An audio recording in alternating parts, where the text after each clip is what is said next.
Struggle करने से कभी पीछे नहीं हटना है मेरे दोस्त, क्योंकि ये वो कहानी है जो सक्सेस होने के बाद हर किसी को बतानी है।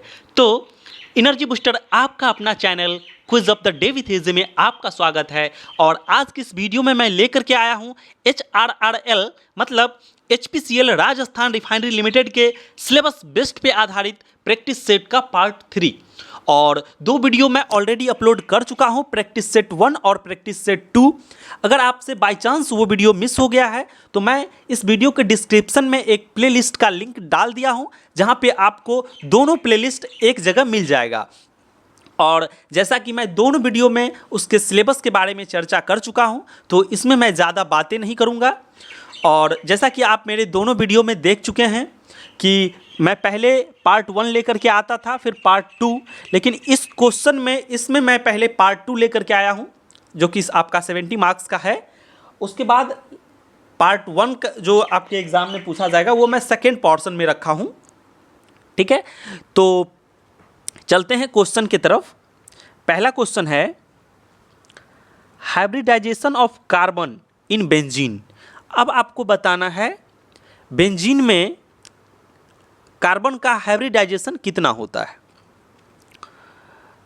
Option first sp, option 2 sp2, option 3 sp3 और ऑप्शन डी s2p।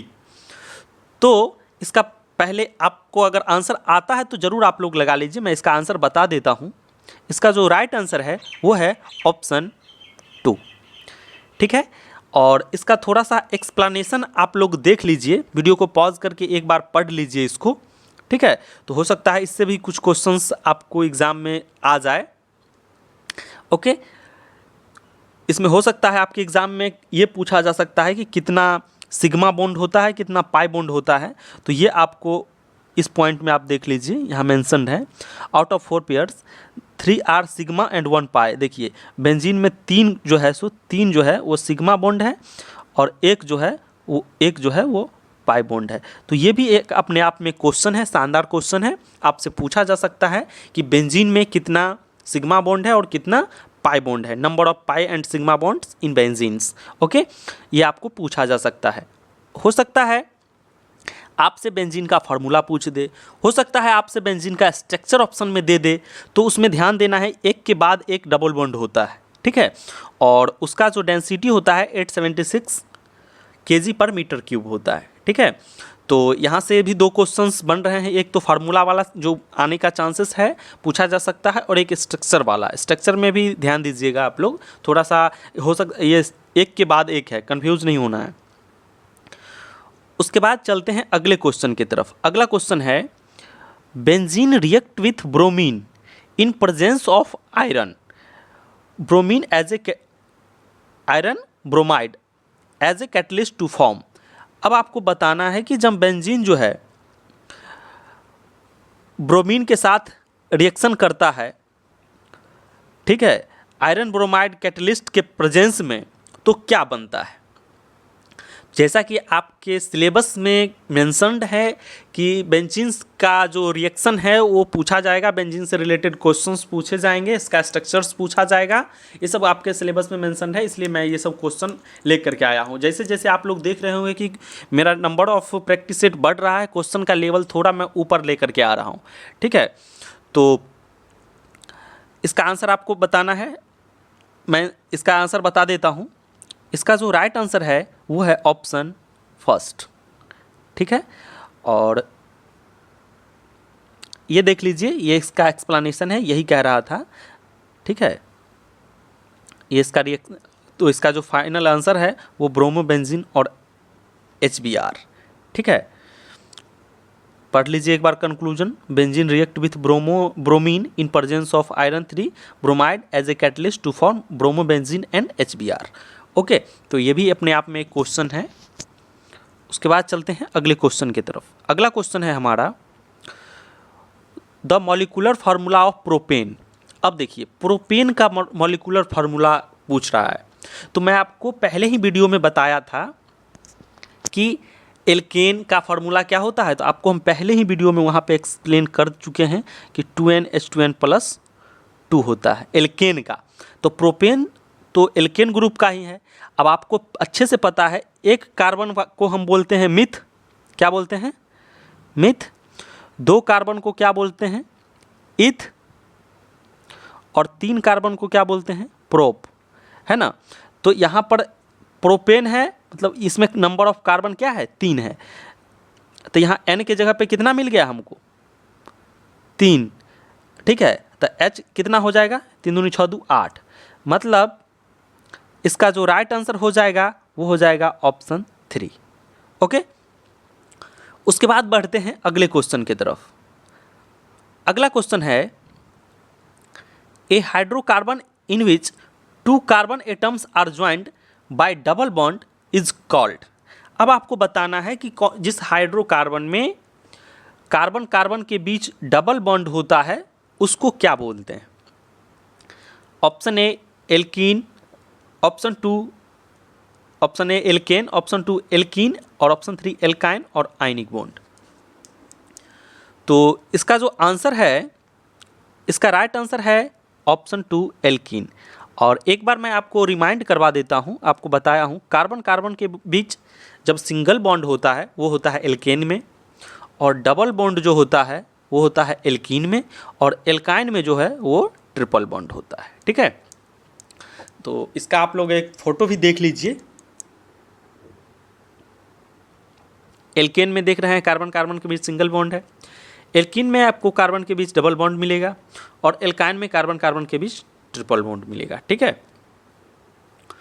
उसके बाद चलते हैं अगले क्वेश्चन की तरफ। अगला क्वेश्चन है the cooking gas is mainly A mixture of following 2 gases. खाना बनाने वाला जो गैस है वो कौन कौन से 2 गैसों का मिक्सचर है। Option A methane and ethane, option 2 ethane and propane, option 3 propane and butane, और ब्यूटेन और पेंटेन। तो इसका जो राइट आंसर है वो है ऑप्शन 3 प्रोपेन और ब्यूटेन। ओके, ये इसका राइट आंसर है। उसके बाद चलते हैं अगले क्वेश्चन की तरफ। जैसा कि आप दोनों सेट में एज ए एग्ज़ाम उसको 1 से 100 तक आप लोग नंबरिंग कर लीजिए, और एज ए एग्ज़ाम आप लोग टेस्ट की तरह इस वीडियो को सॉल्व कीजिए, तो आपके लिए ज़्यादा बेनिफिट देगा, ठीक है। कुकिंग गैस पूछे या एलपीजी पूछे, उसमें क्या होता है, प्रोपेन और ब्यूटेन। और एक पॉइंट और है, ये भी अपने आप में क्वेश्चन है, ये जो होता है एलपीजी वो ऑर्डरलेस होता है, उसमें कोई मतलब गंध नहीं होता है, कोई स्मेल नहीं होता है। तो अगर लीक करेगा तो पता नहीं चलेगा कि लीक हो रहा है, इसलिए उसमें इथाइल मर्कैप्टन मिलाया जाता है, जिससे कि जब एलपीजी लीक होता है तो उसका स्मेल हम लोगों को मतलब पता चलता है, फील होता है। अगर ये इथाइल मर्कैप्टन नहीं मिलाया जाए तो उसका कोई स्मेल नहीं होगा, ठीक है। तो ये भी अपने आप में क्वेश्चन है कि उसमें क्या मिलाया जाता है जिससे कि उसमें अडर्स आते हैं, ठीक है। एलपीजी का लीक हमको पता चलता है, तो वो है इथाइल मर्कैप्टन। ओके, उसके बाद चलते हैं अगले क्वेश्चन की तरफ। अगला क्वेश्चन है the IUPAC name of given compound. अब देखिए यह आईयूपीएसी नाम आपको पूछ रहा है इसका, तो आपको अब 12th में पढ़े होंगे, अगर आप साइंस स्ट्रीम से 12th किए हैं तो आप पढ़े ही होंगे, उम्मीद करते हैं कि सब लोग को आता ही होगा। तो थोड़ा अगर नहीं आता होगा तो मैं थोड़ा सा आपको रिमाइंड करवा दूं कि इसमें पहले हम लोग क्या करते हैं, कार्बन का काउंटिंग करते हैं, 1 2 3 4। अब कुछ लोग जो जिनको भूल गए होंगे वो कहेंगे, सोच रहे होंगे इधर से हम क्यों किए, इधर से भी तो कर सकते थे 1 2 3 4। लेकिन आपको हम बता देना चाहेंगे कि हम काउंटिंग उधर से करते हैं जिधर से फंक्शनल ग्रुप जो जुड़ा होता है वो नज़दीक पड़ता है। तो यहाँ पर देख रहे हैं ब्रोमीन जुड़ा हुआ है, ठीक है, तो ये 1 नंबर पर ही है, ठीक है। अब देखिए इसका हो जाएगा 1 2 3 4, ठीक है। तो अब आपको बताना है इसका क्या हो जाएगा। तो आप लोग देख रहे हैं कि एक यहाँ 2 पे क्या है, 2 पे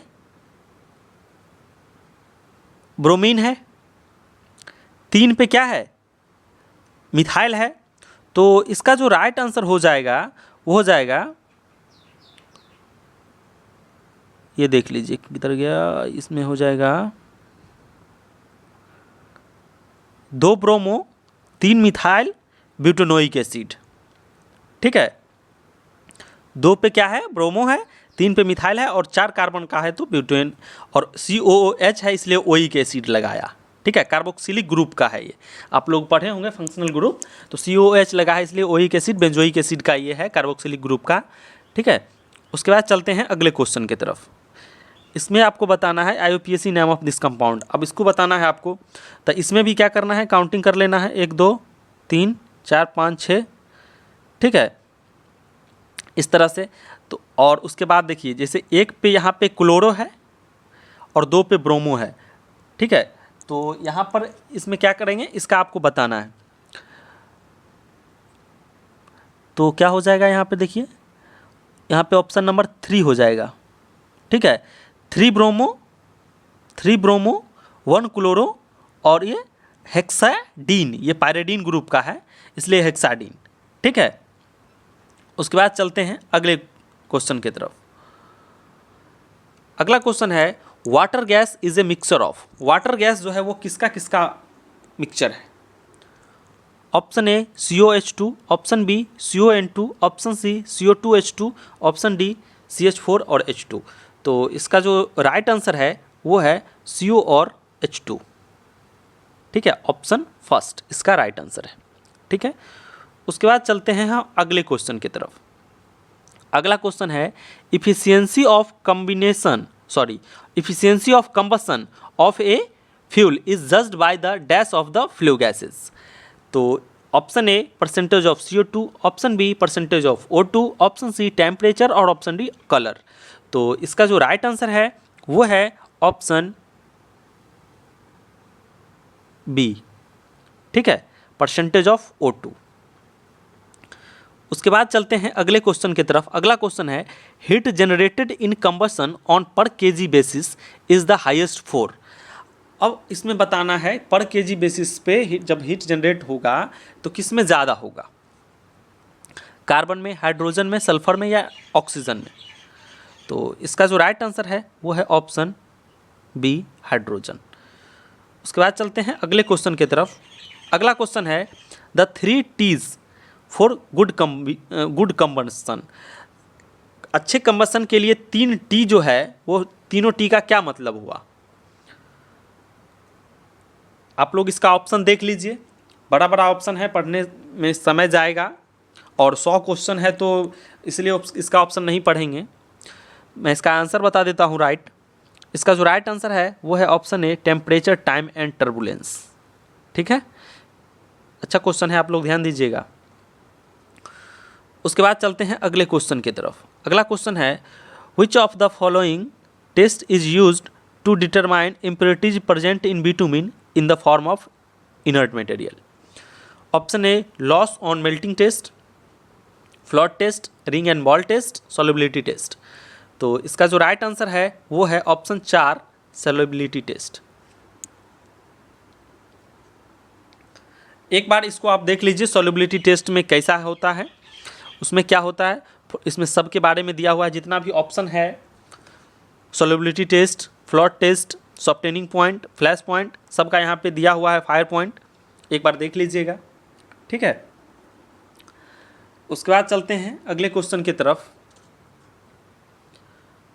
अगला क्वेश्चन है theoretical combustion air ratio for burning 1 kg of carbon.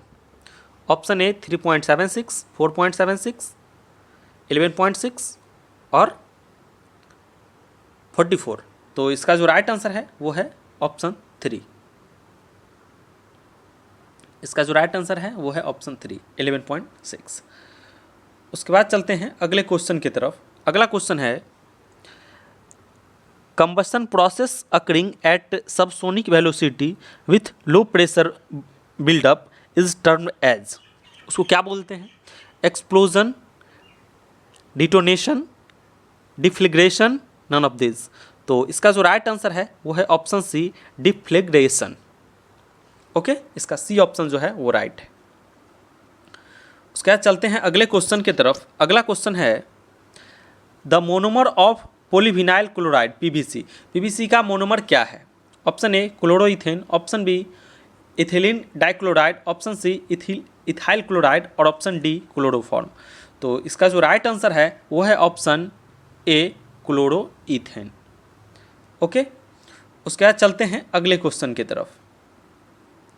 अगला क्वेश्चन है main constituent of natural rubber is.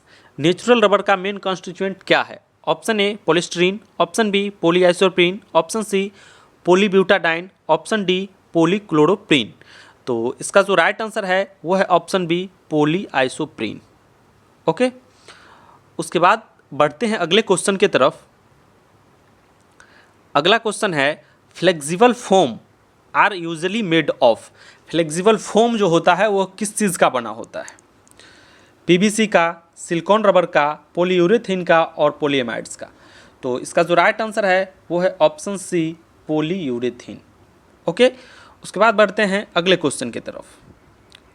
अगला क्वेश्चन है linear polymer are normally. Linear polymer जो है नॉर्मली क्या होता है?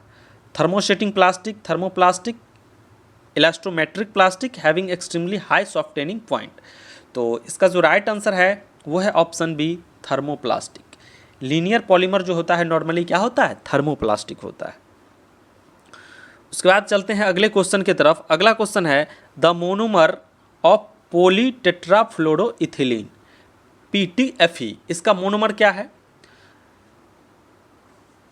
CF4 या C2F2 या CF2CF2 या CHCHF। तो इसका जो राइट आंसर है वो है ये C2F और C2F। ठीक है, यहाँ पे डबल बॉन्ड आप कहोगे क्यों है? तो ये देखिए डबल बॉन्ड, क्योंकि कार्बन में जो है सो चार जुड़ सकता है ना, कैटेनेशन प्रॉपर्टी, ये थोड़ा डीप हो गया। यहाँ पे दोनों, यहाँ पे F, यहाँ पे F, यहाँ पे F, यहाँ पे F, यहाँ पे डबल बॉन्ड इसलिए क्योंकि यहाँ पे कार्बन में जो है सो 1 2 3 4, कार्बन में 4 ऐड हो सकता है। ठीक है, उसके बाद इसका बताना है आपको विच functional group is present in polyester. Polyester में कौन सा फंक्शनल ग्रुप होता है? तो इस पॉलिस्टर में ही आप लोग देख रहे हैं कि ईस्टर छुपा हुआ है ना। तो ईस्टर वाला फंक्शन ग्रुप में आपको लगा देना है। कौन सा होता है आप लोग को याद है तो लगा दीजिए। इसका आंसर है ऑप्शन ए। ठीक है, उसके बाद चलते हैं अगले क्वेश्चन की तरफ। अगला क्वेश्चन है which monomer is use to preparation of Orlon. अब ओरलोन बनाने में कौन सा मोनोमर यूज़ किया जाता है? CF2 CF2 CH2 CHN CH2 CHL CH2 CHOH। तो इसका जो राइट आंसर है वो है ऑप्शन बी। इसका जो राइट आंसर है वो है ऑप्शन बी। ओके, और इसका एक बार रिएक्शन देख लीजिए, आपको याद रहेगा ओरलोन कैसे बनता है। ये देख लीजिए, एक्रिलोनाइट्राइल को का पॉलीमराइजेशन करता है तो ये जो बनता है पॉली एक्रिलोनाइट्राइल, इसी को बोलता है ओरलोन। ठीक है, और ये जो है एक्रिलोनाइट्राइल का है। ओके, उसके बाद बढ़ते हैं अगले क्वेश्चन की तरफ। अगला क्वेश्चन है in forced convection the heat transfer depends on. Forced convection में जो है हीट ट्रांसफ़र किस पे डिपेंड करता है? रेनॉल्ड्स नंबर और प्रेंटल नंबर पे, या रेनॉल्ड्स नंबर और ग्रासफ नंबर पे, या ग्रासफ नंबर ओनली या रेनॉल्ड्स नंबर ओनली। तो इसका जो राइट आंसर है वो है ऑप्शन ए रेनॉल्ड्स नंबर और प्रेंटल नंबर पे। ओके, उसके बाद बढ़ते हैं अगले क्वेश्चन की तरफ। अगला क्वेश्चन है the number of kg vaporized per kg of steam fed to the evaporator is defined as. इसको क्या बोलते हैं? पर kg ऑफ स्टीम। तो इसको क्या बोलते हैं? Option A capacity, option B economy, rate of vaporization, rate of evaporation. तो इसका जो राइट आंसर है वेपोराइज्ड पर kg कह रहा है ना। तो इसका जो राइट आंसर है वो है इकोनॉमी। ठीक है, उसको क्या बोलते हैं? इकोनॉमी। इसी में पर आवर रहेगा तो होता है कैपेसिटी। ठीक है, अगला क्वेश्चन है ये देखिए kg of liquid evaporated per hour in an evaporator is defined as. उसको क्या बोलते हैं? अभी बताए हैं, कैपेसिटी। ठीक है,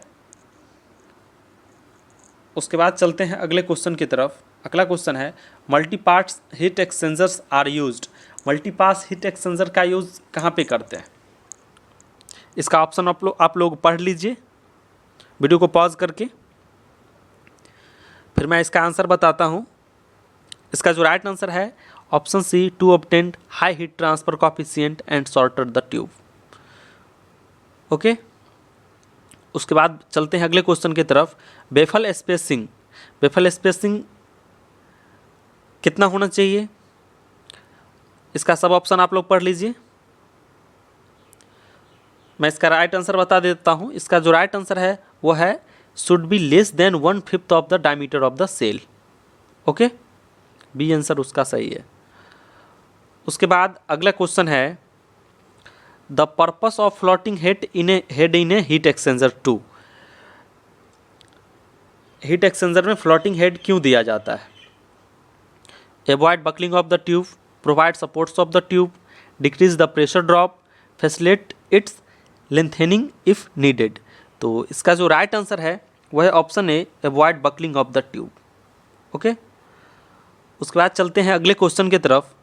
अगला क्वेश्चन है N equipment which converts the latent heat or sensible heat of one fluid into the latent heat of vaporization of another is called। Option A boiler, option B heat exchanger, option C recuperator और option D regenerator. तो इसका जो right answer है वो है option B, heat exchanger. Okay, उसके बाद बढ़ते हैं अगले क्वेश्चन की तरफ। अगला क्वेश्चन है in a multipass shell and tube heat exchanger tube side return pressure loss is equal to dash of the velocity head, twice, 4 times, square root of और स्क्वायर। तो इसका जो राइट आंसर है वो है ऑप्शन बी, 4 टाइम्स। ठीक है, उसके बाद चलते हैं अगले क्वेश्चन की तरफ। अगला क्वेश्चन है the steam ejector is use to. Steam ejector का यूज़ किसके लिए किया जाता है? Remove condensate from the pipelines, create vacuum, super heat the steam, none of this. तो इसका जो राइट आंसर है वो है ऑप्शन बी, क्रिएट वैक्यूम। ठीक है, उसके बाद चलते हैं अगले क्वेश्चन की तरफ। अगला क्वेश्चन है in a cooling tower water becomes cooled by. Cooling tower में वाटर जो है ठंडा होता है कैसे? कर रहा है लूजिंग सेंसिबल हीट, ये कर रहा है losing latent heat, vaporization due to heat loss in air, heat transfer to surroundings. तो इसका जो राइट आंसर है वो है ऑप्शन ए, सेंसिबल हीट को लूज करने से उसका पानी जो है वो ठंडा होता है। उसके बाद चलते हैं अगले क्वेश्चन की तरफ। अगला क्वेश्चन है major heat losses in a furnace is accounted by. Option A furnace opening, option B hydrogen in fuel, radiation losses और option D sensible heat loss in exit flue gases. ठीक है, तो इसका answer जो है वो D है। ठीक है, उसके बाद चलते हैं अगले क्वेश्चन की तरफ।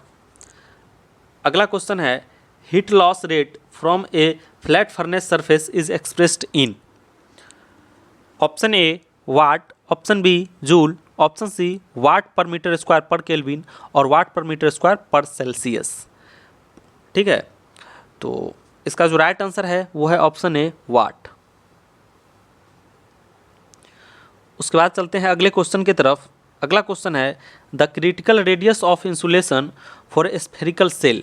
स्फेरिकल सेल के लिए जो है क्या फार्मूला होता है क्रिटिकल रेडियस का? तो इसका आंसर आपको बताना है। कह रहा है K/HO, 2K/HO और HO/K और HO/2K, जहाँ पे K जो है वो थर्मल कंडक्टिविटी है और HO जो है so heat transfer coefficient at the outer surface है। ठीक है, तो इसका जो आंसर है, इसका आंसर है राइट आंसर वो 2K/HO। ठीक है, इसको लैंग्वेज में भी लिख सकता है, यहाँ पे K की जगह पे थर्मल कंडक्टिविटी भी लिख सकता है और HO की जगह पे heat transfer coefficient at the outer surface ये भी लिख सकता है। ठीक है, उसके बाद चलते हैं अगले क्वेश्चन की तरफ। अगला क्वेश्चन है an example of an open loop second order damped system is. इसका आंसर आपको बताना है। Option A liquid level in tank, option B U tube manometer, option C thermocouple in thermowell, option D 2 non interacting first order system in series. तो इसका right जो answer है वो है option B, U tube manometer. Okay, उसके बाद चलते हैं अगले क्वेश्चन की तरफ। अगला क्वेश्चन है dash flowmeter works on the principle of Doppler effect. अब आपको बताना है कि कौन सा फ्लोमीटर जो है डॉपलर इफेक्ट पे काम करता है। Ultrasonic, gyroscopic, radiation type, angular momentum. तो इसका जो राइट आंसर है वो है ऑप्शन ए, अल्ट्रासोनिक फ्लोमीटर। ठीक है।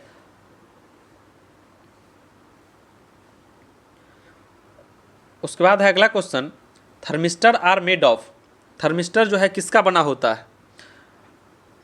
अल्ट्रा प्योर मेटल का, या मेटल ऑक्साइड का, या आयरन कॉपर एलॉय का, और निकल एल्यूमिनियम एलॉय का। तो इसका जो राइट आंसर है वो है ऑप्शन बी, मेटल ऑक्साइड का। ठीक है। उसके बाद चलते हैं अगले क्वेश्चन की तरफ। अगला क्वेश्चन है pyrheliometer is an instrument use to measure. क्या मेजर करता है पायरहेलियोमीटर? तो bright sunshine period, beam radiation, diffuse radiation, none of this. तो इसका जो राइट आंसर है वो है ऑप्शन बी, बीम रेडिएशन। ठीक है। उसके बाद बढ़ते हैं अगले क्वेश्चन की तरफ। अगला क्वेश्चन है controller has maximum stabilizing time. किस कंट्रोलर का जो है सो मैक्सिमम स्टेबलाइजिंग टाइम होता है? P controller, PI controller, PD controller और पीआईडी कंट्रोलर। तो इसका जो राइट आंसर है वो है ऑप्शन बी, पीआई कंट्रोलर। ठीक है। उसके बाद बढ़ते हैं अगले क्वेश्चन की तरफ। अगला क्वेश्चन है स्ट्रोबोस्कोप मेजर द। स्ट्रोबोस्कोप क्या मेजर करता है? Option A speed, option B flow rate, option C pressure, option D composition. तो इसका जो राइट आंसर है वो है ऑप्शन ए, स्पीड। ओके। उसके बाद चलते हैं अगले क्वेश्चन की तरफ। अगला क्वेश्चन है final control element is exemplified by an. Pneumatic controller, electronic controller, solenoid valve और हाइड्रोलिक कंट्रोलर। तो इसका जो राइट आंसर है वो है option C, solenoid valve. Okay. उसके बाद चलते हैं अगले क्वेश्चन की तरफ। अगला क्वेश्चन है dry valve temperature of A gas is dash then the wait valve temperature. Dry valve temperature जो है सो वेट वाल्व से क्या होता है? लेस देन होता है, मोर देन होता है, इक्वल होता है। तो इसका जो राइट आंसर है वो है option B, more than. Okay. उसके बाद चलते हैं अगले क्वेश्चन की तरफ। अगला क्वेश्चन है the term entrainer is used for. Entrainer जो है किस डिस्टिलेशन में ये टर्म यूज किया जाता है? डिफरेंशियल डिस्टिलेशन में, फ्रैक्शनल डिस्टिलेशन में, या सिंपल डिस्टिलेशन में, या एजोट्रोपिक डिस्टिलेशन में। तो इसका जो राइट आंसर है वो है ऑप्शन डी, एजोट्रोपिक डिस्टिलेशन। ठीक है। उसके बाद अगला क्वेश्चन है in steam distillation temperature is 100, temperature is more than 100, product must be immiscible with water, और temperature is higher than that boiling point of the either component. तो इसका जो राइट आंसर है वो है option C, product must be immiscible with water. उसके बाद चलते हैं अगले क्वेश्चन की तरफ। अगला क्वेश्चन है when the feed to a distillation column is saturated, liquid slope of the feed line is. अब आपको इसका आंसर बताना है। Option A 0, option B unity, option C infinitive और option D none of this. तो इसका जो राइट आंसर है वो है ऑप्शन सी, इन्फिनिटिव। ओके। उसके बाद चलते हैं अगले क्वेश्चन की तरफ। अगला क्वेश्चन है which of the following provides maximum contact surface of a liquid vapour system. Liquid vapour system में मैक्सिमम कॉन्टैक्ट सरफेस किसका होता है?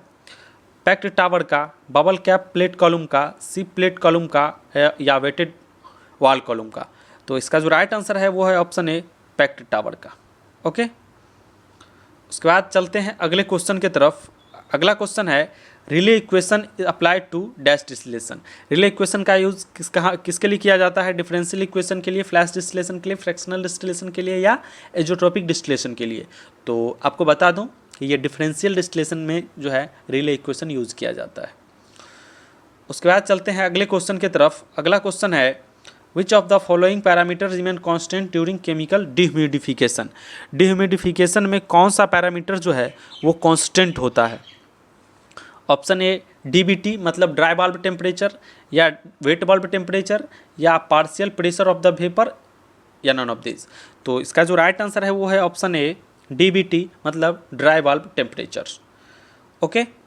उसके बाद बढ़ते हैं अगले क्वेश्चन की तरफ। अगला क्वेश्चन है at absolute zero temperature, the entropy of every perfect crystalline substance becomes zero. This is follows from the, अब ये कौन सा लॉ है, ये आपको बताना है. Third law of thermodynamics, second law of thermodynamics, first law of thermodynamics या मैक्सवेल रिलेशन. तो इसका जो राइट आंसर है वो है option A, third law of thermodynamics. Okay, उसके बाद चलते हैं अगले क्वेश्चन की तरफ. अगला क्वेश्चन है the minimum number of phase that can exist in A system is. Minimum number of phase जो एग्जिस्ट करेगा वो कितना होता है? 0, 1, 2, 3. तो वो मिनिमम नंबर ऑफ फेज जो है वो एक है. फेज जैसे सॉलिड लिक्विड गैस है ना, तो कम से कम कोई भी चीज़ हो, या तो वो सॉलिड में होगा या लिक्विड में होगा या गैस में होगा, है ना. तो एक फेज तो कम से कम होगा ना. उसके बाद अगला क्वेश्चन है the rate at which a substance react is proportional to its active mass and the rate of chemical reaction is proportional to the product of active masses of the reacting substance. This is the, ये कौन सा law है? अब आपको बताना है ये कौन सा रूल है. ये Lewis Randall rule, statement of van't Hoff equation, Le Chatelier principle और लॉ ऑफ मास एक्शन. तो इसका जो राइट आंसर है वो है option D, law of mass action. ठीक है, ये सब डायरेक्ट क्वेश्चन एग्जाम में छप जाता है, इसलिए आप लोग इसको समझ समझ के बनाइए. उसके बाद चलते हैं अगले क्वेश्चन की तरफ. चूँकि बहुत सारा क्वेश्चन है, 100 क्वेश्चन है, इसलिए मैं बहुत तेज़ी से चल रहा हूँ. ठीक है, क्योंकि आप लोग देखते देखते ही आप लोगों को नींद आना शुरू हो जाएगा अगर आप थोड़ा सा भी सीरियस होकर नहीं देखेंगे. ठीक है, तो बीच बीच में आप लोग ब्रेक लेकर के उसको देखिए, उसको समझिए. आप सिर्फ वीडियो देखते रह जाएंगे तो कोई फ़ायदा नहीं है. उसके बाद चलते हैं अगले क्वेश्चन की तरफ. Sound wave propagation in air exemplified dash process, adiabatic, isothermal, isometric और नन ऑफ दिस. तो इसका जो राइट आंसर है वो है ऑप्शन ए, एडियाबेटिक. ओके, उसके बाद बढ़ते हैं अगले क्वेश्चन की तरफ. अगला क्वेश्चन है at absolute zero temperature the dash of the gas is zero. Absolute zero temperature पे क्या जो है सो जीरो होता है? Pressure, volume, mass, none of this. तो इसका जो राइट आंसर है वो है ऑप्शन बी, वॉल्यूम. ओके, उसके बाद बढ़ते हैं अगले क्वेश्चन की तरफ. अगला क्वेश्चन है Lenz law results from the law of conservation of. Lenz law of conservation के किस पे काम करता है? मास पे, मोमेंटम पे, एनर्जी पे या none of this. Law of conservation of energy पे काम करता है लेंज लॉ. ठीक है, उसके बाद चलते हैं अगले क्वेश्चन की तरफ. अगला क्वेश्चन है Kopp's rule is use to calculate the heat capacity of solid, liquid, gas, all. तो इसका जो राइट आंसर है वो है ऑप्शन ए, सॉलिड. उसके बाद चलते हैं अगले क्वेश्चन की तरफ. अगला क्वेश्चन है if two similar pumps are running in series the, तो क्या होगा? हेड हाफ हो जाएगा, हेड डबल हो जाएगा, फ्लो हाफ हो जाएगा, फ्लो डबल हो जाएगा. तो इसका जो राइट आंसर है वो है option B, head will be doubled. ठीक है, उसके बाद बढ़ते हैं अगले क्वेश्चन की तरफ. अगला क्वेश्चन है for an ideal fluid Reynolds number is. Ideal fluid के लिए रेनॉल्ड्स नंबर कितना होता है? 2100, 100, 0 या इन्फिनेटिव.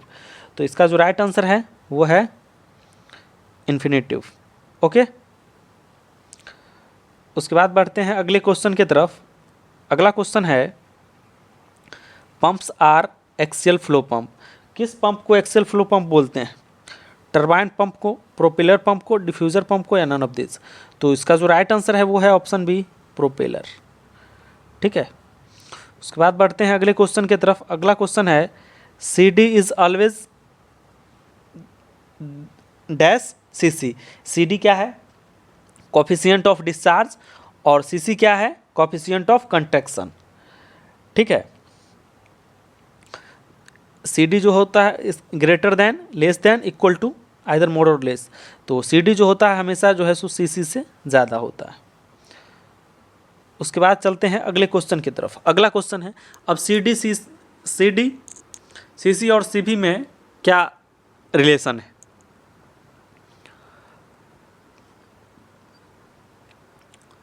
सी डी जो है सी सी और सी बी का रेशियो होता है, सी सी और सी बी का मल्टीप्लिकेशन होता है, सी बी और सी सी का रेशियो होता है नन ऑफ दिस.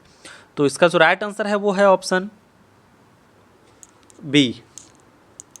ठीक है, उसके बाद चलते हैं अगले क्वेश्चन की तरफ। अगला क्वेश्चन है what is the normal range of exit कोण angle of a venturi metre.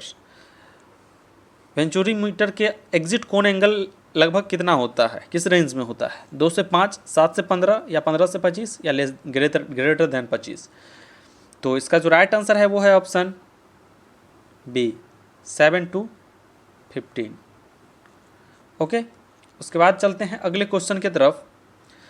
अगला क्वेश्चन है open channel liquid flow is most conveniently measured by hot wire anemometer, notch, rotameter और फिश मीटर। तो open channel का जो measurement होता है वो नोच के द्वारा होता है। उसके बाद बढ़ते हैं अगले क्वेश्चन की तरफ। अगला क्वेश्चन है ratio of inertial force to surface tension force is called. अब इनर्शियल फोर्स और सरफेस टेंशन फोर्स का रेशियो क्या कहलाता है? Euler number, Froude number, Mach number या वेबर नंबर। तो इसका जो राइट आंसर है वो है option D, Weber number. Okay, उसके बाद बढ़ते हैं अगले क्वेश्चन की तरफ। अगला क्वेश्चन है in case of an emergency involving a chemical or product an emergency telephone number can be found in which section of MSDS। अब देखिए कौन सा सेक्शन में वो इमरजेंसी फ़ोन नंबर होता है? सेक्शन 1 में, सेक्शन 2 में, सेक्शन 5 में और सेक्शन 16 में। और एक इम्पॉर्टेंट क्वेश्चन मैं आपको बता दिया हूँ कि MSDS में कितना सेक्शन होता है? तो 16 सेक्शन होता है। ठीक है, उसमें से किस में इमरजेंसी फ़ोन नंबर होता है? इसका आंसर है ऑप्शन फर्स्ट, सेक्शन 1 में। ओके, ये एक बार आप लोग पढ़ लीजिए, यही चीज़ लिखा हुआ है in emergency involving chemical or product the emergency phone telephone number can be found in section 1। ठीक है, बाकी पढ़ लीजिए।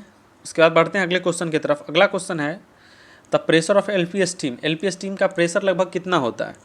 5 से 7 kg या 3.5 से 4 kg या 10 से 12 kg या 7.5 से 10 kg। तो इसका जो राइट आंसर है वो ऑप्शन बी 3.5 से 4 kg होता है LP स्टीम का। ओके, उसके बाद चलते हैं अगले क्वेश्चन की तरफ। अगला क्वेश्चन है विच color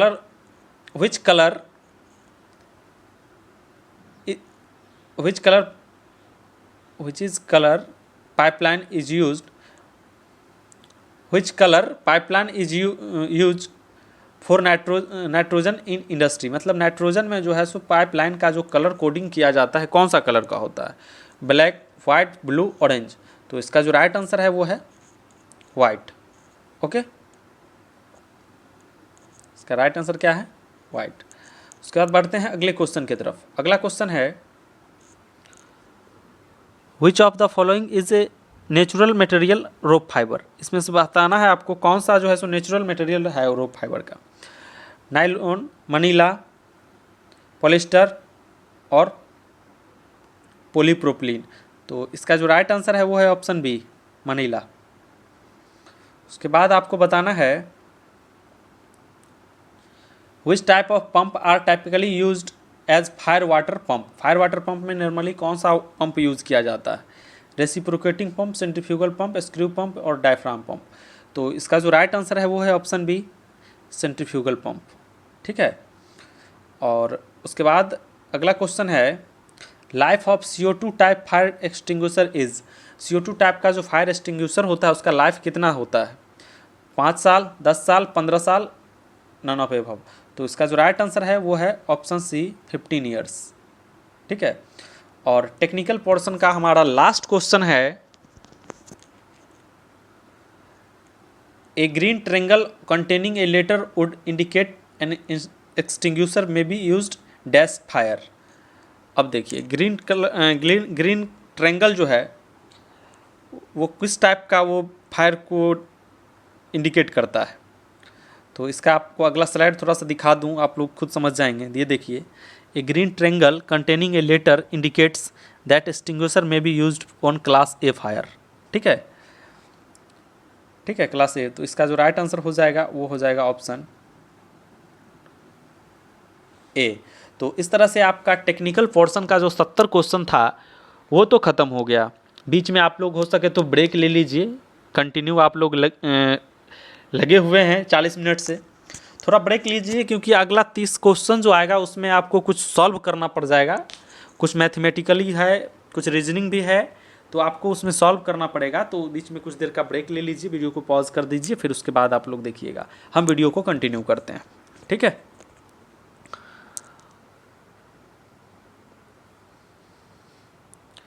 अब आपको बताना है जिस प्रकार चाइना का संबंध युआन से है उसी प्रकार जापान का संबंध किससे होगा। तो देख लीजिए, ये है रीजनिंग लेकिन है जी के। तब चाइना का जो मुद्रा होता है, उसका जो करेंसी है वो है युआन। तो आपको पता होना चाहिए कि जापान का क्या है, रैंड, सुशी, लीरा और येन। तो आपको बता दूं जापान का जो है येन है। ठीक है, ये रीजनिंग है, रीजनिंग में कभी कभी आपको ऐसा आ सकता है। ठीक है, उसके बाद चलते हैं अगले क्वेश्चन की तरफ। अगला क्वेश्चन आपको बताना है उस विकल्प का चयन करना है जो तीसरी संख्या से उसी प्रकार संबंधित है जो दूसरी संख्या पहली संख्या से।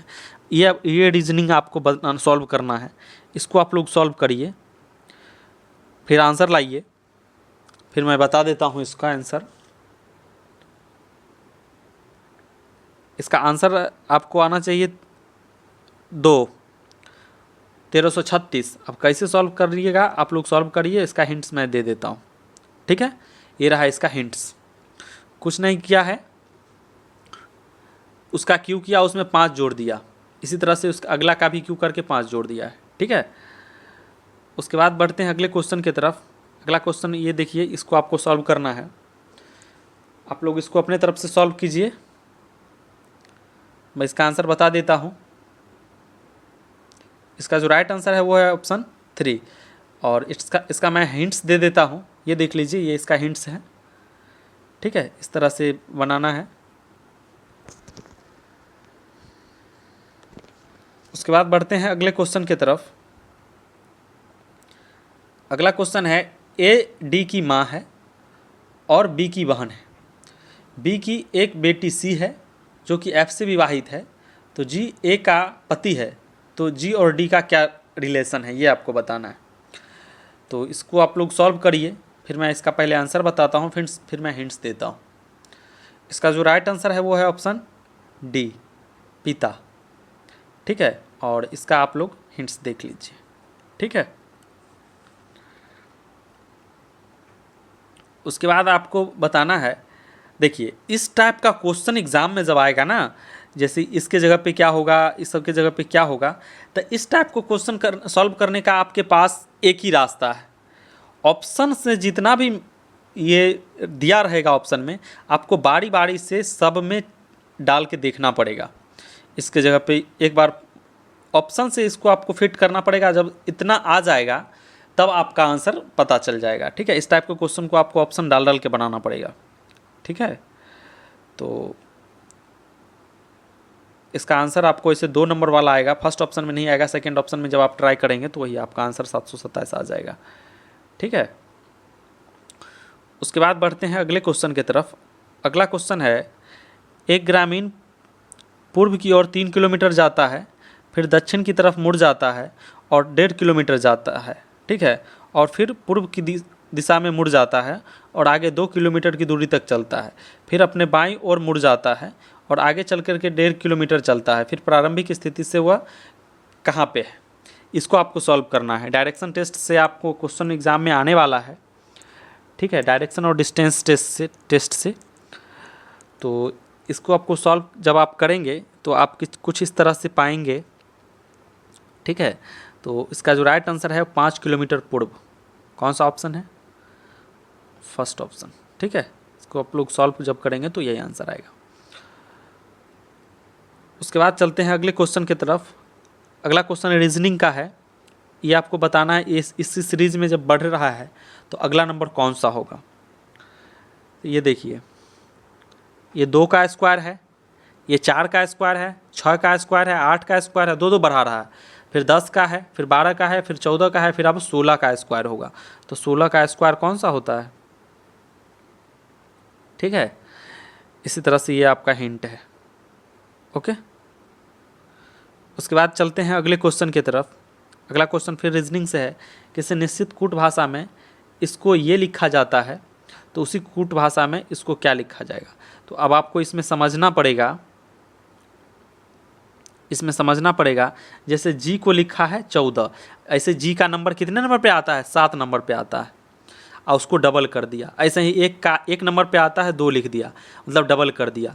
7 का 12 नंबर पे आता है 24 लिख दिया, मतलब सबको डबल कर देना है। इसी तरह से इसका 14 नंबर पे आता है 28 कर देना है। और जब सबको आप डबल करेंगे तो एक नंबर पाएंगे, वही आपका आंसर होगा। ठीक है, तो यहाँ पर जो इसका आंसर हो जाएगा वो हो जाएगा ऑप्शन कौन सा है, 4। उसके बाद बढ़ते हैं अगले क्वेश्चन की तरफ। इसको आपको सॉल्व करना है। कह रहा है सभी बर्तन चम्मच हैं, सभी कटोरे चम्मच हैं। तो अब आपको बताना है कोई बर्तन कटोरा नहीं है, कुछ बर्तन कटोरे हैं, कोई भी चम्मच बर्तन नहीं है। इसको भी आपको क्या करना पड़ेगा, पहले डायग्राम बनाना पड़ेगा। पहले जैसा कि ये किस टाइप की रीजनिंग में आता है, आपके सिलेबस में लिखा होगा एक जगह सिलोलिज्म। सिलोलिज्म के अंतर्गत आता है ये कथन कारण वाला, कथन निष्कर्ष वाला, स्टेटमेंट कंक्लूजन वाला। तो ये इस टाइप के यहाँ से आपको सॉल्व करना है। तो इसको इस टाइप के क्वेश्चन को सॉल्व करने के लिए देखिए पहले क्या करा, सभी बर्तन चम्मच है। तो पहले क्या करना है, बर्तन का बनाना पड़ेगा, बर्तन, ठीक है। और सब बर्तन जो है वो क्या है, चम्मच है, ठीक है। उसके कह रहा है सभी कटोरे जो है चम्मच है। तो ये इसी में हो जाएगा कटोरा,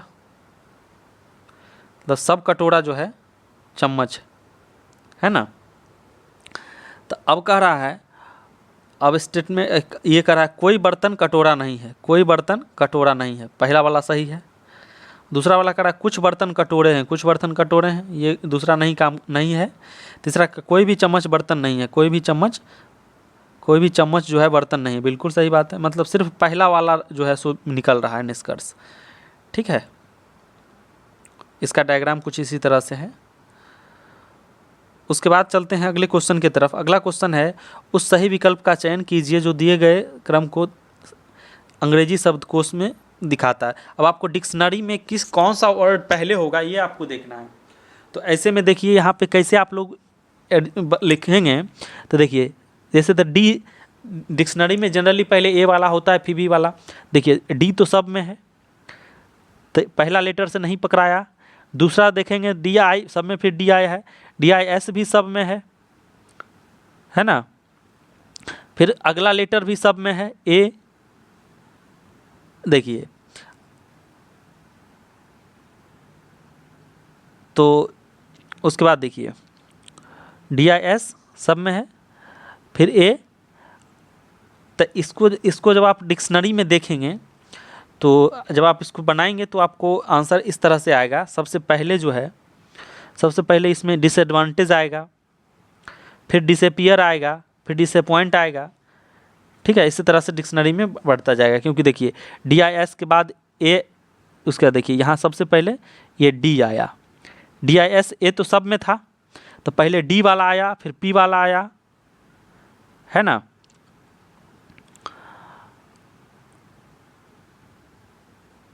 उसके बाद बढ़ते हैं अगले क्वेश्चन की तरफ। अगला क्वेश्चन है, इसको आपको अब देखिए ये आपका रीजनिंग वाला पार्ट ख़त्म हो गया। अब यहाँ से आपका मैथमेटिक्स वाला पार्ट आया है, ठीक है। इसमें थोड़ा सा वक्त लगेगा, इसमें आप कॉपी कलम निकाल लीजिए, ये एक बार देख के नहीं होगा। इसका आपका एलसीएम बताना है। तो आपको मैं बता दूं कि जब आपको ये भिन्न वाला आएगा एलसीएम तो आप क्या करिएगा, जैसे एलसीएम निकालना है तो ऊपर वाला सबका आप एलसीएम निकालिएगा, नीचे वाले का एचसीएफ निकालिएगा, ठीक है। मतलब 1, 2, 5 और 4 इसका आपको एलसीएम निकाल लेना है, जितना होगा ऊपर में लिख लेना है, और नीचे वाले का एचसीएफ निकालना है, जितना होगा नीचे लिख देना है, ठीक है। इसको आपका हिंट्स कुछ इस तरह से है। इसका एलसीएम निकाला तो 20 आया, इसका एलसीएम एचसीएफ निकाला 3 आया, तो 20/3 इसका आंसर हो गया। उसके बाद चलते हैं अगले क्वेश्चन की तरफ। अगला क्वेश्चन है, अब देखिए डेसिमल से। अब डेसिमल में इंपॉर्टेंट क्या है, देखिए ये तो प्लस में है, इसको अलग कर लीजिए, बाकी ये सब माइनस में है, ऐड करना है। और डेसिमल में क्या होता है, बस देखिए इसका सॉल्यूशन पहले दिखाते हैं, आपको बताते हैं। देखिए इस सबको ऐड कर लिया और इसका लिखना मेन है, इसका डेसिमल एकदम एक सीध में आना चाहिए। अब जैसे यहाँ पे 15.51 था, तो यहाँ पर 1.51 ऐसे नहीं लिखेंगे, दशमलव के सामने दशमलव लिखना है, तो दशमलव एक सीध में आना चाहिए, ठीक है। और उसका पोजीशन आप इधर उधर कर सकते हैं। तो इस तरह से इसका ये आया माइनस सबका, और उसका इसमें से माइनस कर दिया, ये आंसर हो गया। उसके बाद चलते हैं अगले क्वेश्चन की तरफ। अगला क्वेश्चन है, इसका आपको बताना है और फिर इसको अवरोही क्रम में लिखना है, तो बताना है तीसरा भिन्न क्या होगा। अवरोही क्रम जो इंग्लिश मीडियम वाले हैं वो पढ़े होंगे बच्चा में, डिसेंडिंग ऑर्डर, ठीक है। डिसेंडिंग ऑर्डर, असेंडिंग ऑर्डर आप लोग पढ़े हैं, तो अवरोही क्रम जो होता है वही डिसेंडिंग ऑर्डर होता है, ठीक है। तो इसको पहले आपको क्या करना पड़ेगा, सबको नीचे सब में सबको जैसे 5 से 3 में भाग लगाना पड़ेगा, 8 से 1 में भाग सबको पहले डेसिमल फॉर्म में लिख लेना पड़ेगा, क्योंकि वहाँ से आपको बड़ा छोटा पहचानना आसान है ना। तो इसको जब आप सबको डेसिमल में कन्वर्ट जब कर लेंगे, तो उसको फिर अवरोही क्रम में पहले डेसिमल वाले को लिख दीजिएगा, फिर जो जिसका है उसको आप लिख दीजिएगा। तो तीसरे नंबर पे 3/5 है, तीसरा अभिन्न 3/5 है। और मैं आपको बता दूं कि इसके ऑप्शन में 3/5 नहीं है, तो इसको आप छोड़ देना है, ठीक है। जो आंसर होता है कभी कभी गलत भी हो जाता है ऑप्शन में, तो यहाँ पे गलत ही है, ठीक है। तीसरा अभिन्न जो है वो 3/5 है इसमें, ठीक है।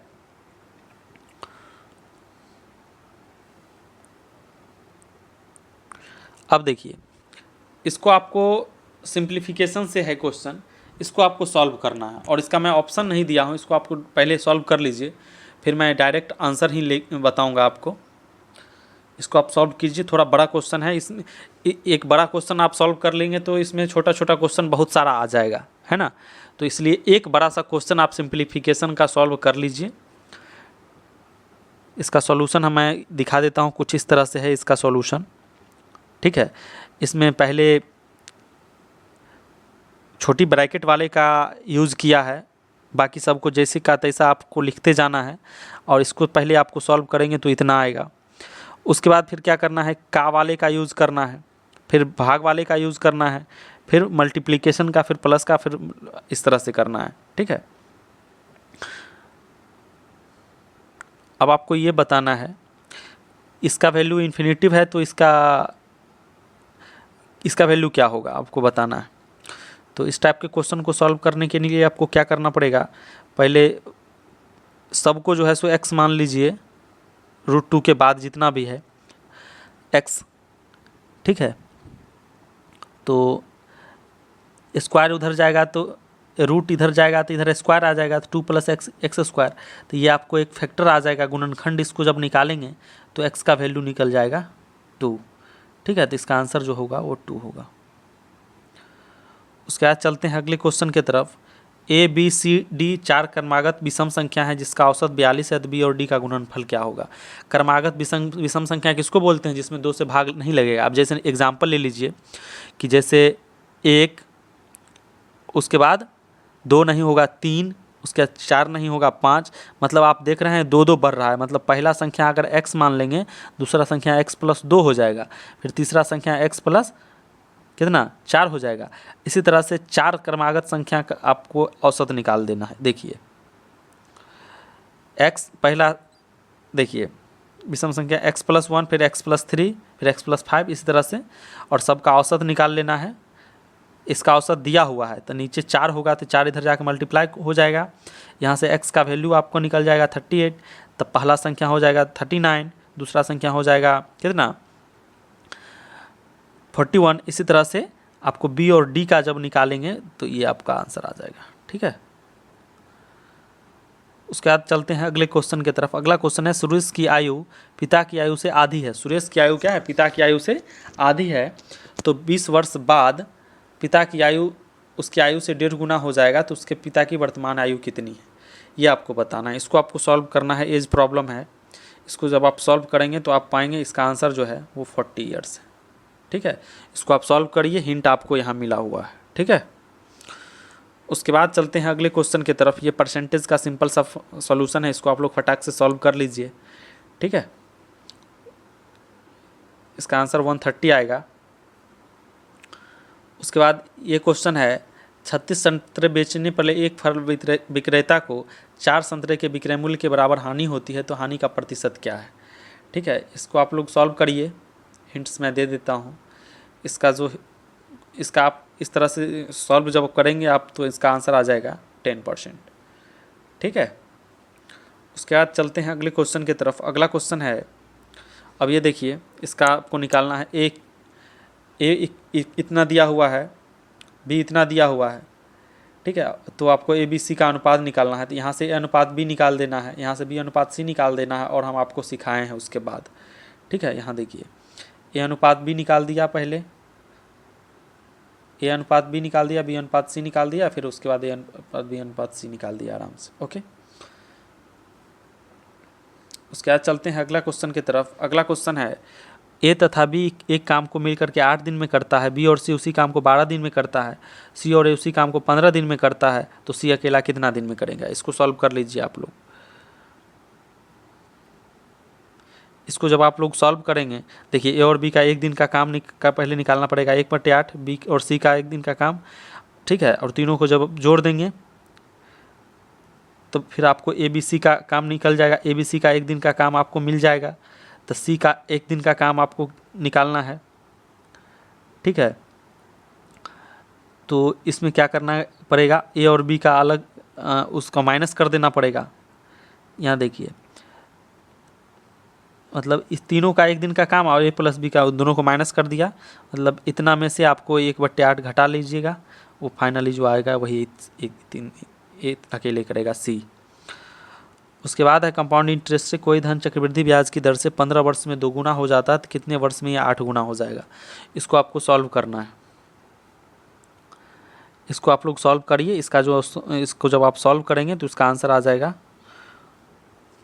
45। ठीक है, अब मैं क्या है ना कि कुछ क्वेश्चंस मैथ का सॉल्यूशन करके बताऊंगा। ठीक है, हो सकता है कुछ दोस्तों को इससे में प्रॉब्लम हो रहा होगा, बट मैं यहाँ पे सॉल्व अभी नहीं कर पाऊँगा।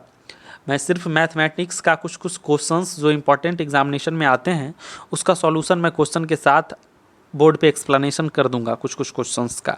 ठीक है, उसके बाद अगला क्वेश्चन है, अब देखिए ये क्वेश्चन अब आपका मैथमेटिक्स से आ गया। She will come here dash the evening, आपको यहाँ करेक्ट प्रीपोजिशन भरना है। About the evening, on the evening, in the evening, at the evening, तो इसका आंसर जो हो जाएगा इन द इवनिंग। ठीक है, उसके बाद चलते हैं अगले क्वेश्चन की तरफ। अगला क्वेश्चन है, change into passive voice. Passive voice में आपको कन्वर्ट करना है। द टीचर में पनिश यू। अब देखिए यहाँ पर में क्या है, मॉडल्स है। ठीक है, तो इसमें जो है, इसमें क्या करता है, ऑब्जेक्ट को सब्जेक्ट बनाया जाता है। ठीक है, और जो मॉडल्स के बाद बी ऐड किया जाता है, हो जाएगा you may be. You may be, अब इसका भी 3 फॉर्म, पनिश्ड, उसके बाद बाय द टीचर, इस सब्जेक्ट को लास्ट में लिखते हैं। ठीक है, इसका आप हिंट्स यहाँ देख लीजिए। आंसर इसका है you may be punished by the teacher. इस गिवन सेंटेंसेस में मॉडल वर्ब जो भी रहेगा, शैल, विल, मे, माइट, कुड, ये सब कुछ भी रहेगा, ये एक्टिव वॉइस में है। उसको पैसिव में कन्वर्ट करने के लिए मॉडल के साथ साथ भी लगा देना है। ठीक है, और ठीक है, उसके बाद उसका भी 3 यूज़ करना है। ओके, उसके बाद चलते हैं अगले क्वेश्चन की तरफ। अगला क्वेश्चन है, साइनोनिम ऑफ ट्रोथ। ट्रोथ का साइनोनिम क्या होगा। ईगो, फेथफुल, कलरिस्ट और डिसलॉयल। तो इसका जो राइट आंसर है वो है फेथफुल। बाकी सबका आप आंसर यहाँ पर एक बार इसको आप पढ़ लीजिए। ठीक है, सबका मीनिंग याद रहना ज़रूरी है। उसके बाद चलते हैं अगले क्वेश्चन की तरफ। अगला क्वेश्चन है, एंटोनिम ऑफ मॉडिकम। इसका जो राइट आंसर है वो मैं बता देता हूँ, ह्यूज। बाकी इसका आप सबका एक बार वर्ड सबका पढ़ लीजिए। ठीक है, उसके बाद चलते हैं अगले क्वेश्चन के। अगला क्वेश्चन है, हैविंग नो बिगिनिंग और एंड टू इट्स एग्जिस्टेंस। जिसका कोई आदि और अंत नहीं हो उसको क्या बोलते हैं। इसका राइट आंसर है ऑप्शन ए, एटर्नल। ठीक है, बाकी सबका आप एक बार देख लीजिए वर्ड मीनिंग। उसके बाद अगला क्वेश्चन है, choose the correct meaning of idioms to keep one's temper. इसका आंसर क्या होगा आप लोग बताइए। तो इसका जो राइट आंसर है मैं बता देता हूँ, to be in good mood. ठीक है, उसके बाद ये सेंटेंस आपको करेक्ट करके बताना है, मैं सेंटेंस बनाना है। तो इसका क्या हो जाएगा,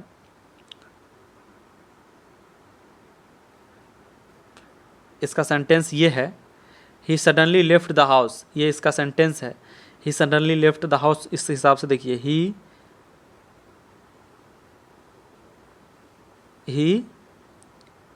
सडनली लेफ्ट द हाउस, ये वाला इसका आंसर हो जाएगा। ठीक है, मैं इस आज के क्वेश्चन में थोड़ा फास्ट चला हूँ नॉन टेक्निकल पार्ट को। Fill in the blanks using correct tense form, अब आपको बताना है इसमें कौन सा टेंस इसमें यूज होगा। Vitamins comes under the productive food, come under the, या हैव कम, या केम। तो इसका जो हो जाएगा आंसर बी हो जाएगा, कम अंडर। तो इस तरह से आपका आज का प्रैक्टिस सेट खत्म हुआ। इसको क्वेश्चन मैं थोड़ा आज फास्ट लेकर के चला, फिर भी आपको क्वेश्चन देखना है और सॉल्यूशन खुद से करना है। बस आपको वीडियो से थोड़ा बहुत हिंट्स लेना है। क्वेश्चन का लेवल आपको उम्मीद करते हैं कि अच्छा लगा होगा, क्वेश्चन का सिलेक्शन अच्छा लगा होगा।